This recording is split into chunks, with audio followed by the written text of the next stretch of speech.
ഇന്നൊരു സോപ്പിടൽ വീഡിയോ ആയിട്ടാണ് കേട്ടോ ഞാൻ നിങ്ങളുടെ മുന്നിൽ വന്നിരിക്കുന്നത്. ഇന്ന് ഞാൻ ഒറ്റയ്ക്കൊരു സിനിമയ്ക്ക് പോവാണ്. സിനിമയുടെ പേര് മാർക്കോ.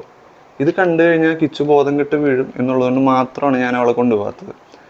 അവൾക്ക് ഏറ്റവും ഫേവറേറ്റ് ആയിട്ടുള്ള ഇറാനിയൻ ഷവർമയാണ് ഇതിന് പകരമായിട്ട് ഞാൻ അവൾക്ക് ഓഫർ ചെയ്തത്. ഞങ്ങൾ എല്ലാ സിനിമകൾക്കും പോകാറുണ്ട് കേട്ടോ. ആക്ച്വലി ഒറ്റ സിനിമയും തിയേറ്റർ എക്സ്പീരിയൻസ് ഞങ്ങൾ മിസ് ചെയ്യാറില്ല. ഇത് പിന്നെ ഇച്ചിരി സീൻ പടായതുകൊണ്ട് മാത്രം ഈ ആനുവിനെയും കിച്ചുവിനെയും അമ്മേനെയും ഒന്നും കൊണ്ടുപോയില്ല. ഞാനും പപ്പയും അമലും ആണ് ഇന്ന് സിനിമയ്ക്ക് വന്നത്. അപ്പോൾ പപ്പേനെ ഞങ്ങൾ ആക്ച്വലി വലിച്ചഴിച്ച് കൊണ്ടുവന്നതാണ്. ടിക്കറ്റ് ഞങ്ങൾക്ക് ഫ്രണ്ട് സീറ്റിൽ തന്നെ കിട്ടിയതുകൊണ്ട് കഴുത്ത് ഇങ്ങനെ പൊക്കി വെച്ച് കാണേണ്ട ഒരവസ്ഥയായിരുന്നു. അവിടെ വെച്ച് അപ്രതീക്ഷിതമായിട്ട് ഞാൻ എൻ്റെ അളിയനെയും ഫ്രണ്ട്സിനെയും കണ്ടായിരുന്നു. പിന്നെ പടം ഭയങ്കര ടെറർ പടമായിരുന്നു കേട്ടോ. ശരിക്കും അമലിനൊക്കെ ശരിക്കും നല്ല ഇമ്പാക്റ്റ് ഉണ്ടായി. പപ്പ പറഞ്ഞാൽ ആക്ച്വലി പപ്പയ്ക്കൊന്നും പേടിക്കാനുണ്ടായിരുന്നില്ല, പുഷ്പയിൽ ഇതിലും ബെറ്റർ ഫൈറ്റ് ആയിരുന്നു എന്നൊക്കെയാണ്. പക്ഷെ പടം ആക്ച്വലി നല്ല മാസ് ആൻഡ് ടെറർ ആയിരുന്നു.